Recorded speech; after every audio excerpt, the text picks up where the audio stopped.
everyone, welcome to DNA. Today our special guest is Jen Li. She is a senior engineer in R&D at a large food and beverage company. So as we all know, working at startups has become more and more popular these days. But what often untold is the story of the large traditional companies who help produce the food, drinks, clothes, almost everything that's essential to our life every day. And actually, there are a lot of people working at those large traditional companies whose experience are probably also a little bit different from those who work at the startups. So today I want to introduce my friend Jen, who has worked at a large traditional company and share her experience with us. Welcome, Jen. Thank you. Thank you. It's nice to be here. We are so glad to have you today. So tell us how long you have been worked at a large traditional company. I had a 6-month internship in another company, and after graduation, I joined my current company, and it has been 2 years. Cool. How do you like the experience so far? I like it a lot. Yeah? Yeah, I really do. So senior engineer in R&D sounds like a really hard job to do. Tell us, what do you do as a senior engineer? Well, my role is in the beverage processing. So in particular, I work on water. A lot of people don't realize water is actually the #1 ingredient in beverage. Of course. We don't want to be poisoned. Of course, yeah, that's why my job is so essential. I work on creating and discovering new technologies in water treatment and implement that into our current processes. If you look at water, we have ingredient water, which is the water going into the product. Mm-hmm. So like you said, we need to make sure that water is safe. Mm-hmm. And that's the safety part. And we also want to, safety and quality part. And we also want to make sure the water has the best taste. So that's for the ingredient water, and we want to do that in a cost-effective way. And for processing water, so you know when there's manufacturing, water is used for multiple processes such as cooling, producing steam, cleaning. So a lot of water goes into the process. That's not only to the beverage industry, a lot of the other industries also has the same, like pharmaceutical companies. Right? I see. Yes. So our job is also to make sure how do we reduce water that's being wasted in this process. So we can reduce the water footprint of our company. So tell us about your day-to-day. What do you do every day? So for my role, we're expected to lead projects. So I have several projects to work on, and some of the projects I would lead, and some of the projects I serve as an individual contributor. Depends on my projects. I do background research, literature research. I communicate with, it depends on if we're working with external partners, and I gather data, I do experiments, analyze the experiment results, and these are research. Sounds very hardcore. There's so much work going behind the water. Exactly, yeah. So how long is usually a project? Years. A year. Well, Oh, it years. depends. Multiple years. Right, yeah, it Wow. depends. I have seen big projects going on for years. And the scale is very different, right? It depends on the project, if it's regional or you're rolling out it to the global scale. And it could be from months to years. A lot of you describe this sounds like a researcher or almost like a PhD study to me. And I know you started a PhD before working at this company. I did. So do you feel your life has changed from studying in PhD to working as an R&D engineer in a large company? Definitely, a lot has changed. While I moved to New York, that's one big change. Well, is that a good change? Of course, yeah, I like New York. But in job-wise, when I was a PhD student, you work on a project that's very front end. So you're working on things that's at human knowledge frontier, right? Yeah. If you don't, then you can't get to graduate. But the downside of that is that not everything you work on can be commercialized. So it might just stop at publications. I think that's a big change working in industry, that you're working on something to make an impact to the business. I see. Yeah. You can see the real impact in day-to-day people's life. Right. But it's also amazing that you were working on those, really advanced human science technology. I know you recently published your essay, right? One of the papers I recently got published. Yeah. Finally, yeah. Yeah, congratulations. Thank you so much. Yeah. So you mentioned that you liked that you could actually help make an impact in your day-to-day job now working at a large company. What are the other things that you like or don't like about working at a large company? I like working with people, and when I was a PhD student, you pretty much work on your own. Work with lab? Yeah, Computer? I spend a lot of time in the lab, and sometimes the only conversation I have in the day is that the instrument is going to ask me, do you want to erase this data? I said, yes, I do. Is that a robot? No, it's through words. Oh, oh okay. There was a human interaction. There's like a little screen. It says, are you sure you want to erase this? And I click on yes. I do like how I work with a team and work on different projects, and they have the real impact of the real world. Gotcha. Yeah. How big is the team usually? Depends on the project. Not too big. Normally, I've seen typically 3 to 4 people. Gotcha. And you usually work within R&D, or do you work with other departments also?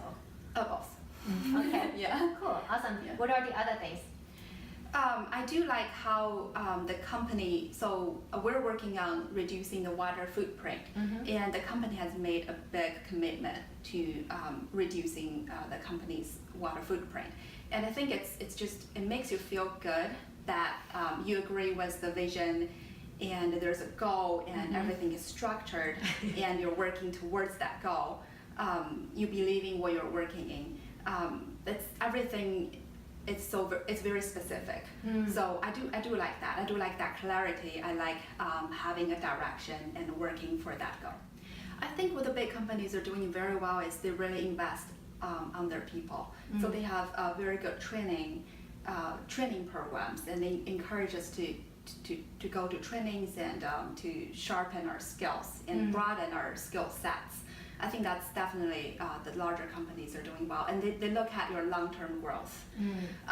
And also in my current company, we have lots of rotation projects. For instance, we have this international, global rotation program that you can rotate to a different function and a different location globally to work with the local team. I love that idea. Right. I wish I could do some rotation to know what the marketing does, what the product does. That would be interesting. Are there things that you don't like about working at a large company? Nothing too particular. I really enjoy the work that I do.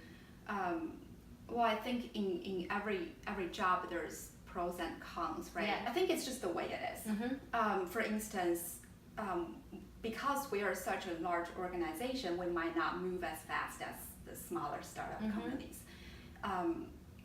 And also the tolerance for risk is very different, right? We have multi-billion-dollar brands, and everything we do to change it might have a larger impact. The stake is a lot higher, especially in your water research. So, think about that. If there's a water quality issue in one of the beverage brands, that's going to cost us lots of money. We're very focused on securing and growing what's already being established and what's working.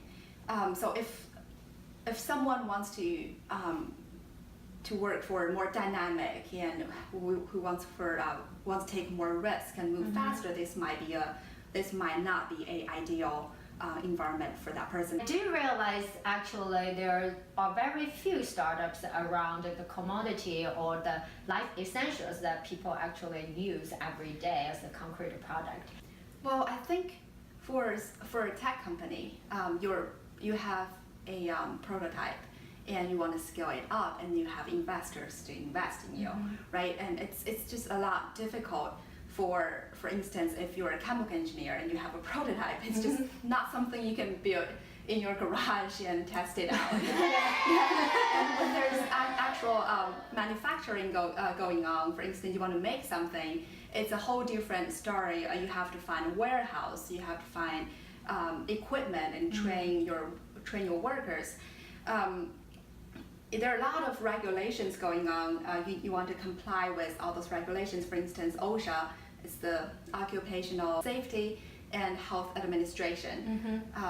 They have lots of rules of ensuring the people who work, ensuring the people's safety in the workplace. And if you have manufacturing, that's just a big investment you have to. Gotcha. So the entry point is a lot higher because of regulations or the infrastructure, the cost that you need. People are more encouraged to be a specialist than a generalist in a large company. Oh. No? No. there are definitely a lot of career paths in the big company. So for us, we have, if you want to be a specialist, you're encouraged to do that. And if you want to do, if you want to be more of a generalist, there's definitely a lot of trainings and lots of programs designed for you to have that experience. So Gotcha. that's definitely not true. So internal mobility is actually pretty good.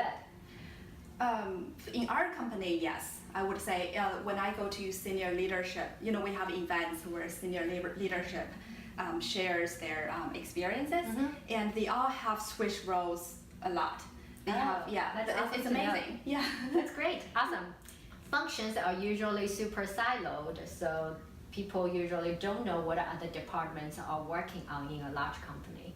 Ooh, okay. I think that might be right. How do you feel about that? How do I feel about that? That's. And it's true. I think definitely that's actually one thing I'm struggling with. Also, I'm relatively new to the company. I think we have enormous amount of knowledge and experience within the company, but it's difficult for me to connect with the right person to get the right information. So in that sense, I think it's definitely true that you might, and also in R&D, you're working in such a specialized area. It's difficult for you to fully understand what other people are working on. But I think it's encouraged. The company is actually encouraging us to talk to people more, to build your connection, to build your network, so you understand how the entire company operates. That definitely helps you in your career. Gotcha. Yeah, but that is true. Yeah. I think you mentioned at this point a little bit. Decision making at a large company are usually very slow. Like a decision that can be made in a day at a startup will probably take weeks or even months at a large company. I won't say slow, but I would say the decision of the project you're working on and your team is working on, it's a lot of time it's not decided by you or not even your manager. It's decided by senior leaderships. And versus in a startup, you have a lot of control of what you work on. Large company, we work in a very structured way. So we know what is the priority. We plan ahead of time. And those priorities are set by senior leadership because they have that vision of the whole department. So that's why the decision is also I can't say like, oh, I think this should be the priority. I'm going to work on this in the next 2 years. Then they might tell me, no, this is not our vision. Gotcha. Yeah. So this is to ensure everyone is actually rolling into the same direction that the company has decided is the priority. Right. Right. Thank you so much for joining us today, Jen. Personally, I feel I've learned a lot because as someone who have worked at a tech company for quite a few years, I think it's very easy to get used to certain culture, certain environment. So it's very interesting to hear the differences and even similarities of working at a large traditional company versus a startup like. So thanks again for joining us. Thank you for having me. Yeah, and let's do this tradition together. What it's like to work at a large traditional company. DNA, get.